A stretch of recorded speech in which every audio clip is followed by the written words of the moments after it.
All right.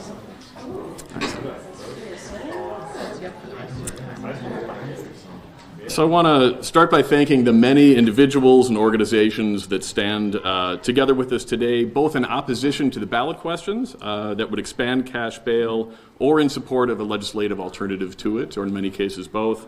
Just some of these organizations include the American Civil Liberties Union of Wisconsin, Black Leaders Organizing for Community, The Community, Congregations United to Serve Humanity, Dream.org, EX-incarcerated People Organizing, Free, Justice Organizations Sharing Hope and United for Action, Leaders Igniting Transformation, Madison Wisconsin Homeless Union, Milwaukee Democratic Socialists of America and their Abolition Working Group, Milwaukee Freedom Fund, which is opposed to the ballot questions and all incarceration, Our Wisconsin Revolution, Progressive Restaurants and Activists of Wisconsin Network, Racine Interface Coalition, the Wisconsin Association of Criminal Defense Lawyers, the Wisconsin Justice Initiative, and Wisdom. And if I left your organization off, I do apologize. It's been an act of logistics just to keep track of the many and the breadth of organizations who are all advocating against cash bail expansion. I also want to express my gratitude to the ACLU for pulling so many folks together on this, and to our phenomenal legislative aides, Amelia Barrett and David O'Keefe, for carrying the work for the last weeks. And thank you, too, for our legislative colleagues for standing in support today and understanding the urgency of the situation and the short turnaround on this remedy to it. So we've outlined the specific goals of the legislation here, and we'll be circulating the final language for co-sponsorship soon. We're reaching out to folks on both sides of the aisle on this and want to ensure that we have the details right. We know that this can be the gold standard in pretrial detention because it is steeped in data and shaped by community needs rather than political considerations. The folks you see here will be invited to that table immediately after this event to ensure that we get this right, because as you'll hear shortly, the stakes are too high to double down on getting this wrong. In a minute, I'm going to introduce the Senate side author of this legislation, and you'll then hear the perspective and advocates and shareholders from a wide swath of organizations. I'll then have the unenviable task of following these profound speakers with some specific details, and will be available to take any questions or to pass them on to our stakeholders and experts. And with that, I'll turn things over to Senator Larson. There you go. Thank you. Good morning. Too often in this building, legislation has been passed based off of beliefs, based off of feelings, and based off of what people think is best or are pressured to do that's best. We're here because there's a constitutional amendment that's moving forward that is based, again, in belief and thinking. Instead, we wanted to make sure we are putting something forward that is based in facts and what actually works, based off of what's happening in other states. How much money makes a person moral? That's a question we have to ask ourselves when it comes to bail reform. If you have a number in your head, then you've already gone astray. The fact is that money does not make a person moral. The issue is if a person is actually a danger to society and danger to other people. If you think it's not how much money you have, but your behavior that should determine whether or not you're a risk to the public. The American justice system is supposed to be founded on the idea that all people accused of crimes are innocent until proven guilty in a court of law. Instead, in the state of Wisconsin, we are trying to set up a system that says you are guilty until proven rich. We are gathered here today to stand up for justice and those things that are held in the 5th and 8th Amendments to the Constitution by introducing real bail reform, one that determines pretrial release not by the size of a person's individual bank account or money that they can access, but by their actual risk to the community. Wisconsin has a mass incarceration problem. We spend almost $1.5 billion a year on the state prison system alone, and millions more on our county jails, where people who have not yet been convicted of a crime now make up a majority of the 13,000 or so people in these jails at any given time. That is a fact I think we should take a minute to dwell on, that we are spending $1.5 billion year after year reiterating a broken system that has not made us any safer, and at the local level is locking up more people who are not proven to be guilty of any crime at all other than not having money in their pockets. On April 4th, Wisconsin voters will be asked to approve 2 ballot questions designed to amend the state constitution that will only make this problem worse. It is built on a broken foundation.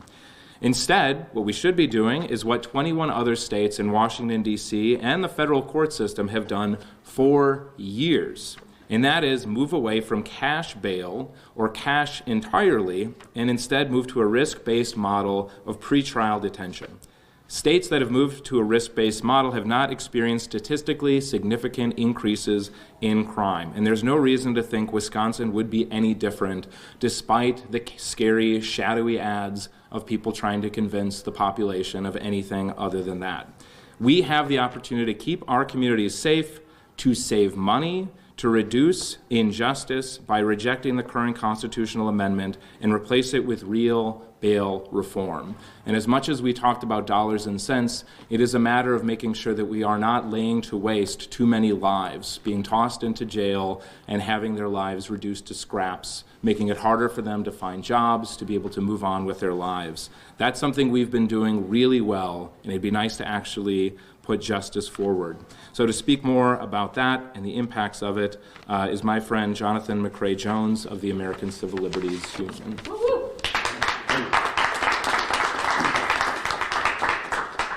Warning, I'm not the profound speaker that Senator Larson is, so be ready for that. Good morning. Good morning. My name is John McCrae Jones, and I'm a policy analyst at the ACLU of Wisconsin. Thank you for bringing this legislation forward. I want to challenge listeners to think about this question. How do you think your life would be if in this moment someone ripped you out of your life and disconnected you from everyone for, let's say, a week? For 2 of those days, you won't be allowed to have meaningful contact with your family, friends, and professional relationships. For the next 5 days, you won't be allowed to leave. Now imagine that you're poor or disenfranchised in other ways, and the same thing happened.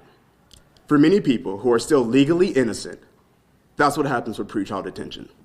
On any given day, 2/3 of the people in jail, or almost 500,000 people throughout the United States, are caged without being convicted of any crime. For reference, that's almost the size of Milwaukee. And most of them are there simply because they couldn't afford to bail themselves out. Nationwide, on average, people are held pretrial for 26 days, though most are released within the first week of arraignment. Still, that's far too long. Research from Dr. Sandra Smith of the Harvard-Radcliffe Institute has demonstrated the damaging effects of only 1 or 2 days of pretrial detention. Incarceration, for even just a day or 2, can destroy a person's life for a crime they may not have even committed. In Dr. Smith's research, participants described losing their jobs, losing their cars, missing rent, missing therapy session, and in a few cases, they lost their kids. Not to mention the social stigmatization that came with being incarcerated. Many participants in the study spoke of how the social isolation and the economic desperation from even 1 or 2 days in jail actually led them to commit more crimes in order to survive. If you're incarcerated for 1 to 2 days and you can't communicate with your employer, or they fire you for being associated with a crime, what happens next? You can't pay for your rent, you can't pay for your food, and you can't pay for other responsibilities that you have for your loved ones. Over 10% of the participants in Dr. Smith's study talk about how they lose their cars due to the combination of impounding and other ticketing and fees. No car means no reliable transportation to pick your kids up from school or to go to work. Again, leading to more economic hardships and more isolation from friends and family. Ironically, according to research by the Brookings Institute and Dr. Sandra Smith, pretrial detention puts people in a situation where they are more likely to commit crimes after incarceration than before. Pretrial detention hurts communities. It doesn't make them safer. Pretrial detention removes parents from their kids' lives, removes workers from the workforce, customers from community businesses, and hurts the economy. Pretrial detention removes people from their friends, their families, and other loved ones.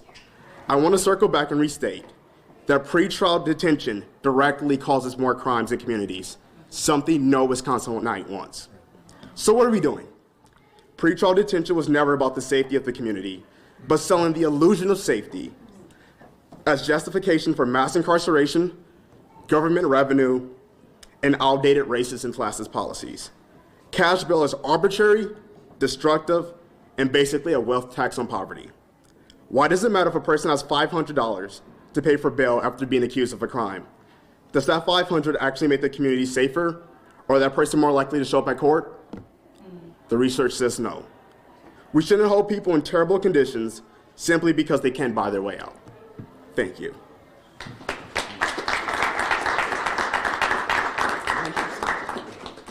Oh, I'm introducing Kyle, my good friend. Thank you, Jonathan. Good morning, everybody. Good morning, good morning. I'm so grateful to be in company with legislators, community partners, and other great organizations that are leading the way on this fight to address mass incarceration in the state, to lower it. My name is Kyle Johnson. I'm with BLOC, Black Leaders Organizing for Communities. I'm the political director over there. And we have a presence in Milwaukee, in Racine, and in Kenosha. Our job is to get people tuned into the process, to let them know how civics is supposed to work for them, how elected officials are supposed to make their lives better. And we know this is going to be something that's going to make people's lives better. Right now, Milwaukee, in the last, I believe it was 10 years, was voted as the #1 worst city for black folks in America. Racine was voted #2. There was a racial commission in Kenosha, the county, that most recently found, I believe it was 2 months ago, that black folks in Kenosha County are 7 times more likely to be arrested than their white counterparts. What we're facing right now is a power grab. Folks are trying to give more power to the legal system that we know does not serve the black community, does not serve brown communities, does not serve working class and poor communities. We're going to be enabling them to lock more folks up, to worsen mass incarceration. But coming together with folks in this room and folks around the state and communities, we know this is the better system.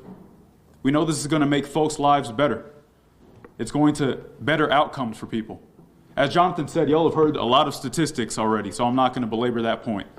But we know taking people from their life, removing them from their family, from their kids if they're parents, from school if they're students, and from their job if they have one, is not going to lead to positive ramifications in their life.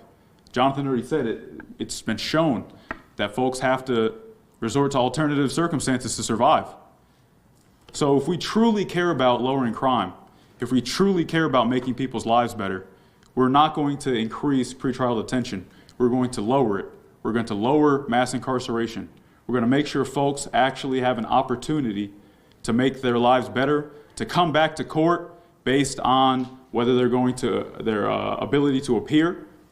And like this legislation proposes, we need to be taking risk as the sole factor. Not everything in someone's life history, not changing legal definitions. We need to, if we truly want to keep the community safe, address risk as the sole factor. So I'm proud to continue this fight with, like I said, community grassroots partners, organizations, legislators, Larson, Clancy, Madison, and I am going to pass it over to our next speaker, Pearl Foster. Sorry, we got to go back to Marianne. Oh, Marianne. All right, so I'm going to be passing it over to Marianne Olson with EXPO. Thank you all so much.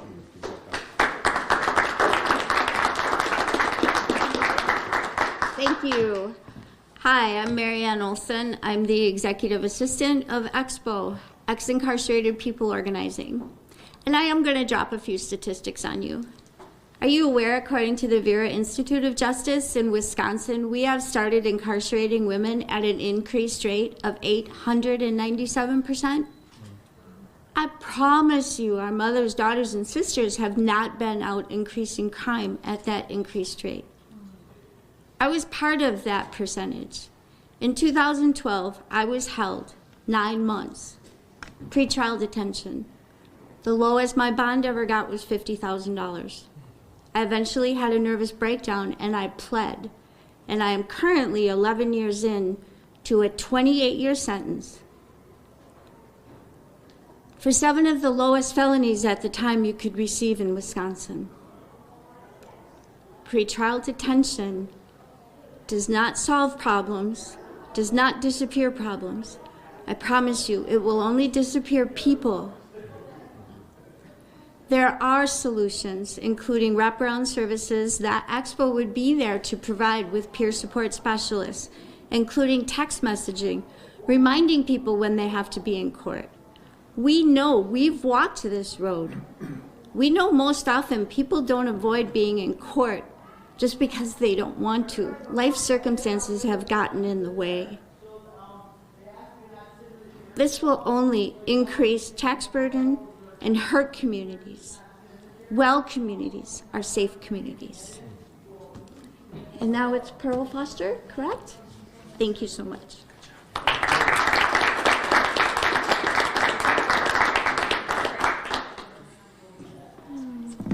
Hi. My name is Pearl. I'm a social worker and social justice advocate. Many of the organizations I volunteer with are directly impacted by the cash bail referendum, but today I'm here on behalf of the Madison Wisconsin Homeless Union and the Milwaukee DSA Abolition Working Group.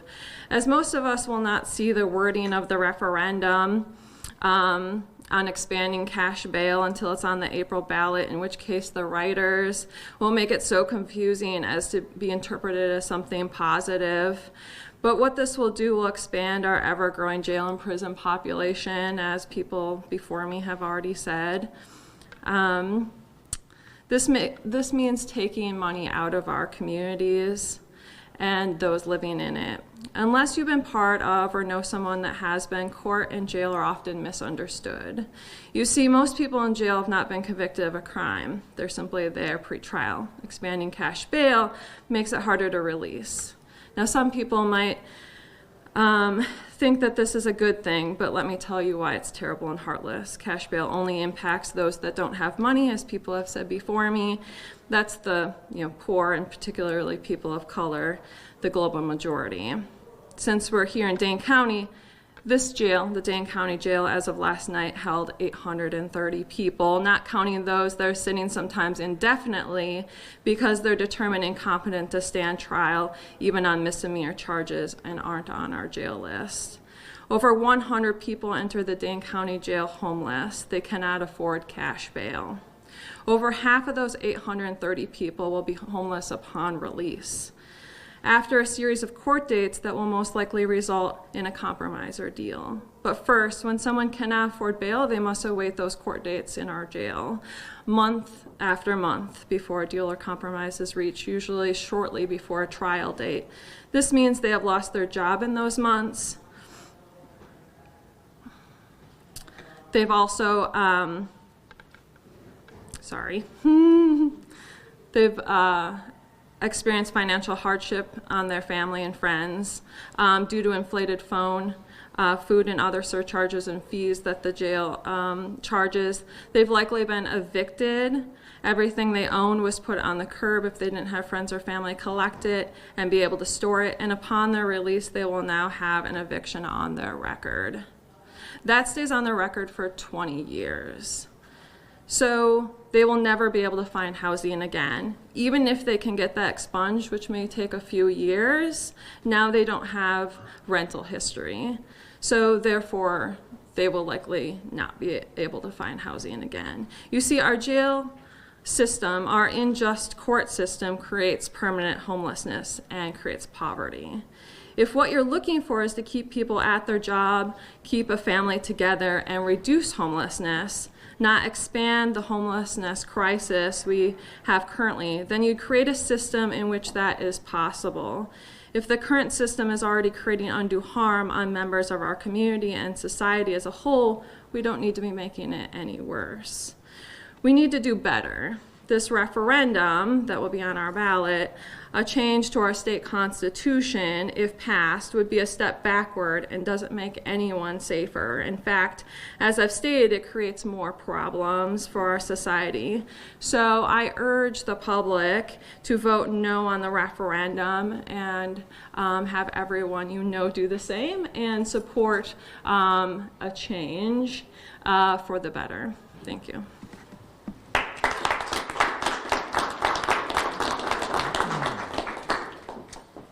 Next up, Representative Darrin Madison.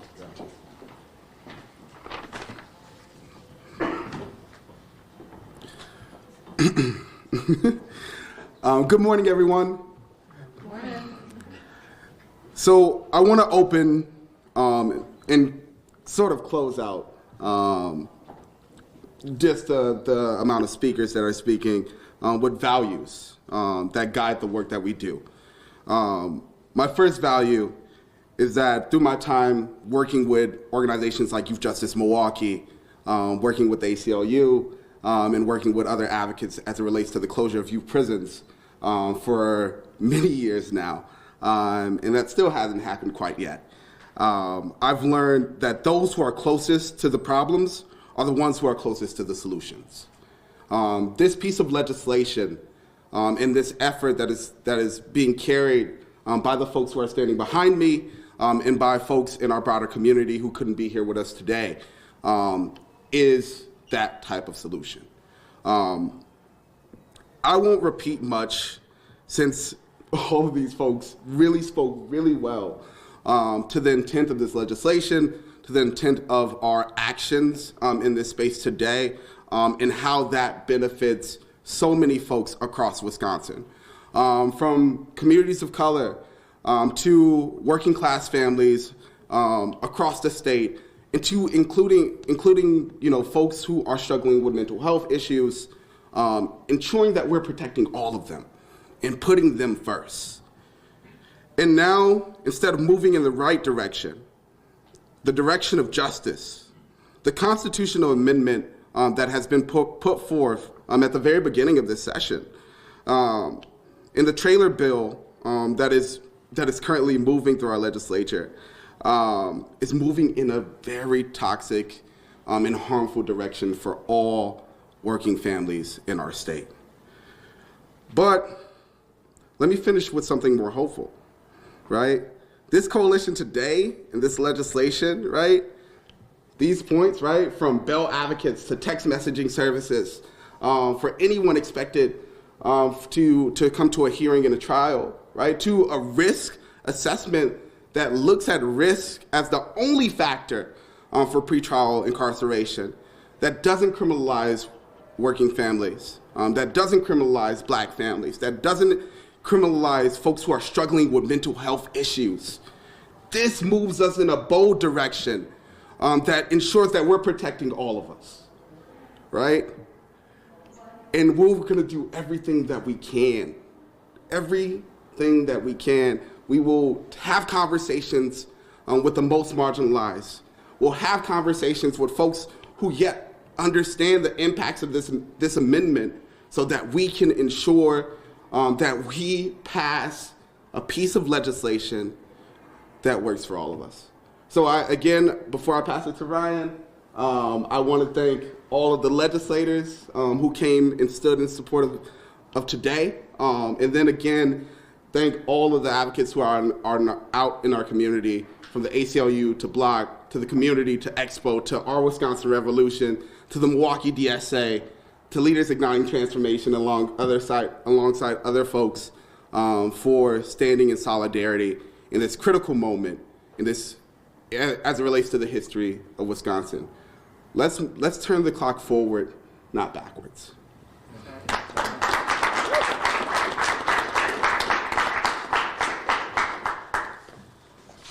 So, just my profound gratitude to everybody who is able to be here today and everybody who is continuing to do advocacy closer to the problem, because there is so much work to do. And just to be clear about where we are right now, your April 4th ballot, regardless of where you live in Wisconsin, as long as you're able to vote, will have 2 questions on it. If either or both of those questions pass, it will mean the entrenchment and the expansion of cash bail, and it will mean incarceration on a level that we haven't seen before. The trailer bill that's coming around, that those 2 questions are based on, seeks to redefine harm, or serious harm, as literally anything, including emotional upset. And it seeks to redefine violent crimes not as the common sense things that people across the state looked at, or the things that we heard would be included with them in committee, things like rape and murder. It includes more than 103 different state statutes, and those things cover everything from accusing somebody of a crime in a way which imperils their corporate profits to intentionally observing a cockfight. Now, those are things which are already illegal, but things which most folks in Wisconsin clearly are not looking at as violent crimes, and clearly not looking at crimes that would justify locking somebody up pre-trial. because we've seen what the terrible effects are of that pretrial incarceration. Our legislation is based in data, not in some misplaced sense of trying to be tough on crime while avoiding it. Rather than being based in blind vengeance, would go the other way. It would reduce the use of cash bail to nearly zero and instead use risk assessment tool as the only criteria for whether somebody would be free or incarcerated prior to their trial. And we would do so carefully, understanding the consequences of getting this wrong and with stringent guards against reckless incarceration. You heard today about the horrific effects of pretrial incarceration and about how that failed policy that we're currently using not only doesn't keep our community safe, but increases future incarceration and rips innocent people from their families, communities, and support systems before they face trial. When New Jersey replaced their cash bail system, nearly overnight, they incarcerated 40% fewer people. And tellingly, people still showed up for trial, and their crime rates did not skyrocket, like many folks on the right said that they would. It was common sense legislation, and it has worked really well. They now use cash bail in less than 0.1% of cases, and we can do even better on that. Our legislation improves on the New Jersey, Kentucky, and federal models with more careful guidelines to ensure that nobody stays in jail merely because of an inability to pay, total transparency for the criteria used in that tool, and making sure that the risk assessment tool is an evolving one, not static. We've learned a lot in the 8 years since New Jersey passed theirs. We can use that to make our tool the gold standard. We also, as other folks have mentioned, have a companion bill, and that includes funding wraparound services like statewide text messaging and transportation and daycare services to help folks get to trial at a rate that they're not even now. If we want to have a serious conversation about public safety, we have to stop assuming that that means locking everybody up when the data says exactly the opposite. And we have to couch our solutions to this both in data and in the lived experiences of impacted folks.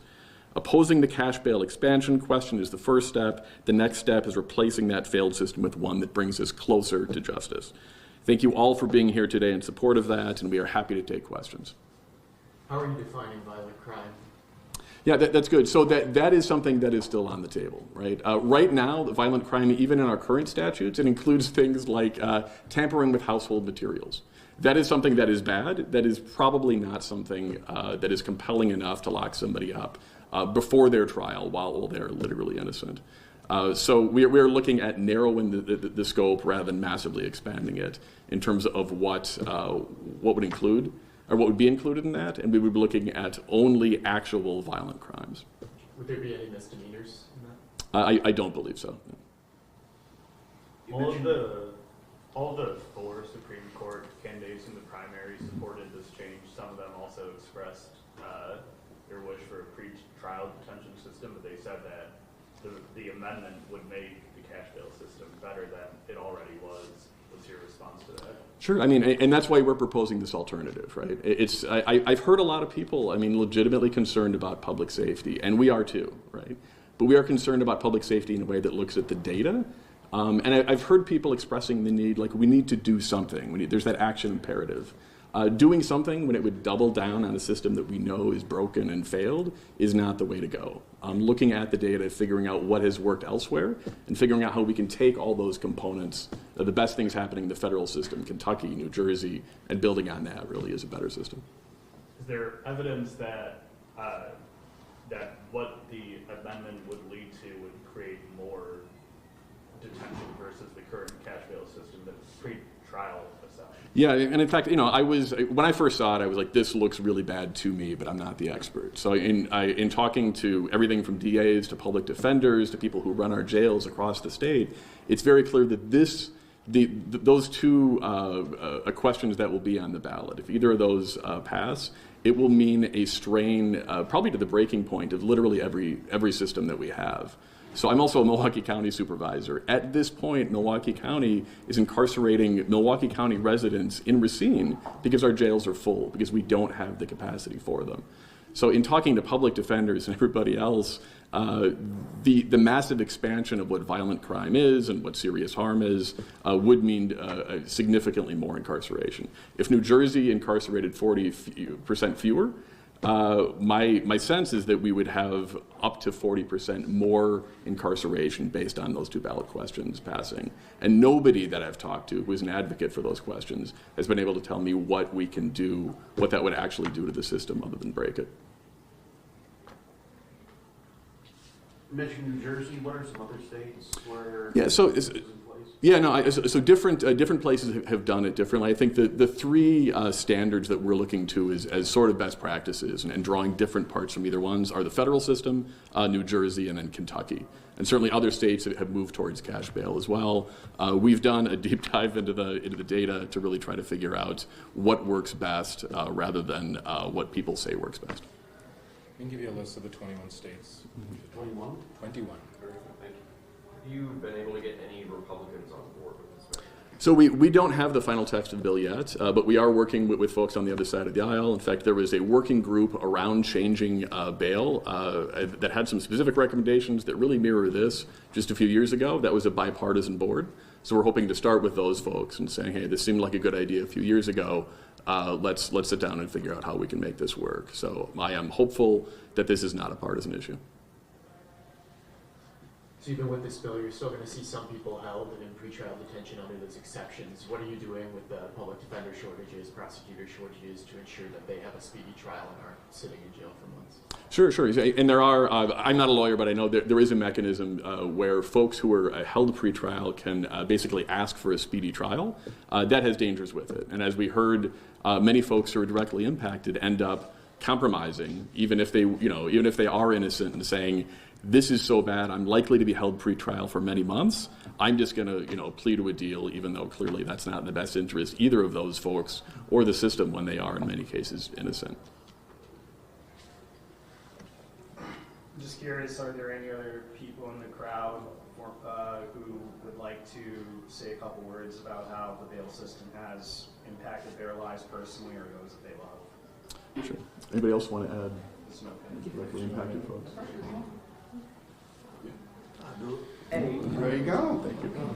Introduce yourself and say your I don't even got to grab none of these right. Say and spell your first name. I'm Daniel Robinson, DONYE ROBINSON from Black Leader Organized for Community. But the way the bail system affected me and my family, I say my first time, the first time I was arrested, I got waived at 16 to adult court, but they still held me in juvenile. And then when I got to adult court, my bail went from $5,000 to $10,000, which I couldn't pay. And then I got a brother who was locked up for a car accident. His bail was $250,000, and I have a brother who his bail was $100,000. We had a lot of excessive bills, but we just thought it was normal up until we ran into Block, started learning more about politics, doing door-to-door canvassing, talking to the community, and we found out, humans control the system. We just thought this is how it was. We thought we was raised into this, so we thought everybody doing it, this is how it go. Then we, came in contact with Block. My whole life changed about, the system. But as far as bail, excessive bills, we seen it a lot in my family. Yeah. Appreciate y'all. Thank you.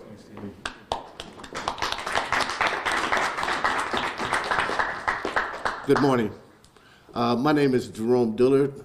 I'm here representing EXPO, Ex-Incarcerated People of Wisconsin. I myself was held under pretrial detention for 18 months. After 18 months, I did take a deal, although I was innocent. And what came out of that, the sentence was 1 year in the county jail and 1 year of probation. But not only reflecting on my experience, it's in our day-to-day work with individuals who are connected with the criminal legal system. I'm seeing individuals being held on $500 bills, $1,000 bills. What makes this so mind-boggling is these individuals have been deemed indigent, meaning that they qualified for a public defender, but yet and still $500, $100 individuals are being detained because they're poor. This legislation would only escalate an already overwhelmed, understaffed criminal legal system we have today. I hate to think about what this is going to look like if these pieces of bills pass November 14th. Excuse me, April 14th. Hopefully, I wish it was November 14th. But I did want to just share that because this is something we're encountering every day. And the crimes that they're adding to what felony is and taking out words like violent felony or seriously bodily harm to just bodily harm, it can be devastating to us as a state, and our prison population and jail populations will balloon out of control. Thank you. Thank you.